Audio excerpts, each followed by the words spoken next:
Hi everyone, my name is Monique and welcome to Monique's Home.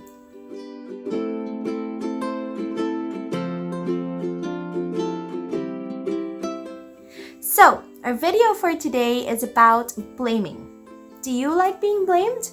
How do you feel when somebody says that it's your fault, that the house is a mess or that your things at work are not in order? Does it feel good?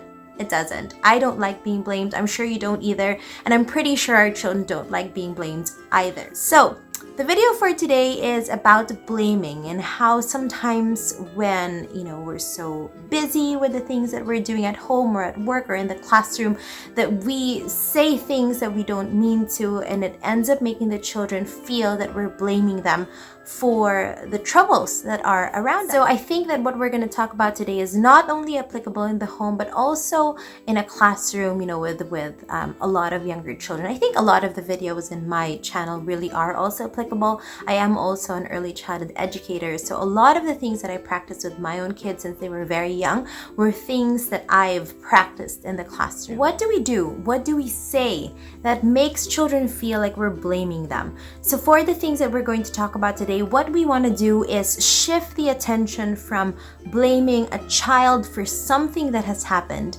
instead of telling them or instead of placing the blame on them. We want to shift the attention now to you and the child working together to face the problem, to see how did that problem arise, what was the cause, and what you can do together to fix it. So one example that makes children feel like we're blaming them when we're actually blaming them is when, for example, a friend or a sibling is crying and we say things like, "Look, you made your brother cry," or "Look, you made your friend upset." So instead of telling them that they were responsible for making the other child feel upset or making the other child cry, we now work together to face the problem by saying things like, "Oh, look, I can see that your friend is crying. I can see that your brother is upset.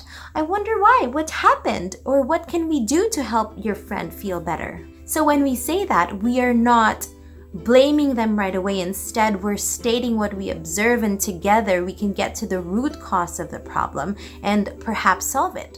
Another example of when we blame our children is, for example, at home, their clothes are all over the floor, or in the preschool and they're changing into their outdoor shoes and they leave their indoor shoes on the floor and not inside their cubbies, and we say things like, "I'm not supposed to be the one picking up the things from the floor," or "I'm so tired of picking up after you." Just by you expressing that you're tired of picking up after them makes them feel like you're blaming them for your stress or for you feeling tired. So instead of doing that, what we can probably say is, "Oh, let's take a look. What can we do so that the floor is clear and there's space for people to walk, or the room is clear, there are no clothes on the floor so that we can have space for playing." What we're doing is turning our child's attention to the problem and encouraging them to fix it. Another instance when we might also pass the blame on to our kids is when something gets broken or somebody gets hurt.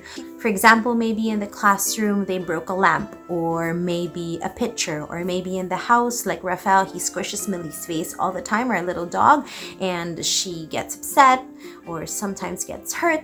So instead of telling them that you broke the lamp, or "Look what you did, I told you not to, rock the table, so now the lamp is broken," or "I told you to stop squishing Millie's face, now she's hurt, now she's upset."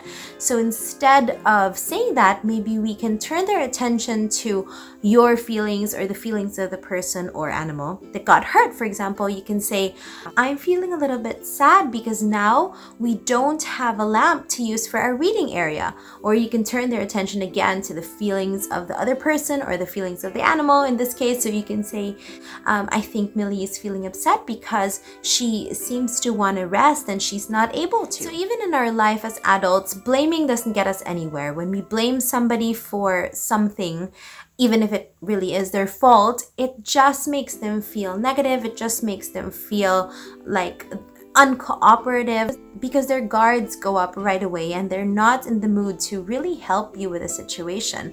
Even for yourself, when you look into yourself, see how you feel when somebody blames you. Are you more likely to help with a situation, to help with a problem when you're being blamed? Or are you more likely to help when you are invited to look at the problem and you are invited to solve the problem? So it's the same thing with our children. We want them to feel that they are part of the solution. We want them to feel that they are capable of solving things, of making things better. So thank you for joining me today. I will see you next time. Please consider liking, sharing, and subscribing to Monique's Home. I will see you on Instagram at Monique's Home. I will see you on my website, www.moniqueshome.com. And I will see you again on this YouTube channel next time for the next video. Remember to make every day your own version of extraordinary, and I will see you next time.